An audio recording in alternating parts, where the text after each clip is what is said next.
Number 1, reality manipulation. Franklin literally अपनी सोच से नए यूनिवर्सेस बना सकता है, और ये उसने करा था जब वो मैक्सिमम 3 साल का होगा। सोच रहे हो, सिर्फ 3 साल में इसने एक पूरा यूनिवर्स क्रिएट कर दिया था। Power 2, matter creation. किसी भी चीज़ को सिर्फ अपनी सोच से बनाकर जिंदा कर सकता है, यानी उसे कोई भी फिजिकल ऑब्जेक्ट, क्रिएचर, प्लेनेट या इवन लिविंग बीइंग बनाने के लिए कुछ चाहिए ही नहीं। ना मशीन, ना रॉ मटेरियल, ना साइंस, सिर्फ उसकी सोच और विल पावर से वो एक पूरी लाइफ क्रिएट कर सकता है, इवन डिस्ट्रॉय भी कर सकता है। जब मार्वल यूनिवर्स कोलैप्स होने वाला था, फ्रैंकलिन ने पूरी ऑल्टरनेट रियलिटी क्रिएट कर दी थी, जिसमें मार्वल हीरो सेफ थे।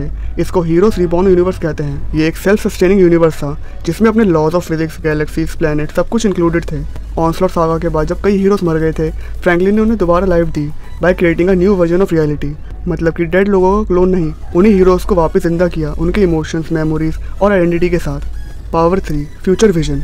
भविष्य देख सकता है और उसको चेंज भी कर सकता है। फ्रैंकलिन रिचर्ड्स के अंदर एक हाइपर कॉस्मिक परसेप्शन है, जिसकी वजह से वो ऐसे इवेंट जो अभी हुए ही नहीं है प्रेडिक्ट कर सकता है। मल्टीपल टाइमलाइंस को एक साथ देख सकता है, और अगर चाहे तो अपने डिजायर्ड फ्यूचर को रियलिटी में कन्वर्ट भी कर सकता है। जब फ्रैंकलिन फ्यूचर विजन यूज़ करता है तो वो मल्टीपल आउटकम्स को देखता है, जैसे कि अगर ये चीज़ होगी तो उसके कॉन्सिक्वेंसेस क्या होंगे। उनमें से बेस्ट या सेफेस्ट फ्यूचर को चूज़ करता है। अपनी दूसरी पावर जैसे मैटर मैनिपुलेशन के थ्रू वो फ्यूचर को रियलिटी में लाता है, यानी अगर उसे लगे कि अर्थ खत्म होने वाली है, वो फ्यूचर को देखेगा, उस टाइमलाइन को ऑल्टर करेगा या उस इवेंट को प्रिवेंट करेगा। मार्वल में डेस्टिनी नाम की म्यूटेंट फ्यूचर देख सकती है, बट वो सिर्फ देखती है। फ्रैंकलिन देखता भी है, कंट्रोल भी करता है, बदल भी देता है, नया फ्यूचर बना भी सकता है। इसलिए वो सिर्फ फ्यूचर का टूरिस्ट नहीं, फ्यूचर का क्रिएटर है। Power 4, सायोनिक energy. फ्रैंकलिन के पास टेलीपैथी और टेलीकिनेसिस दोनों हैं, that too on a cosmic level. दिमाग से कुछ भी करवा लो, चाहे किसी का माइंड रीड करना हो या किसी को हवा में उछाल देना हो। फ्रैंकलिन इसमें सबसे डेंजरस है। फ्रैंकलिन की टेलीपैथी कोई नॉर्मल चार्ल्स एक्जेवियर लेवल की नहीं है, यह है यूनिवर्सल लेवल की टेलीपैथी, जिससे वो सबके दिमाग को पढ़ सकता है, इवन एलियन लाइफ फॉर्म का भी।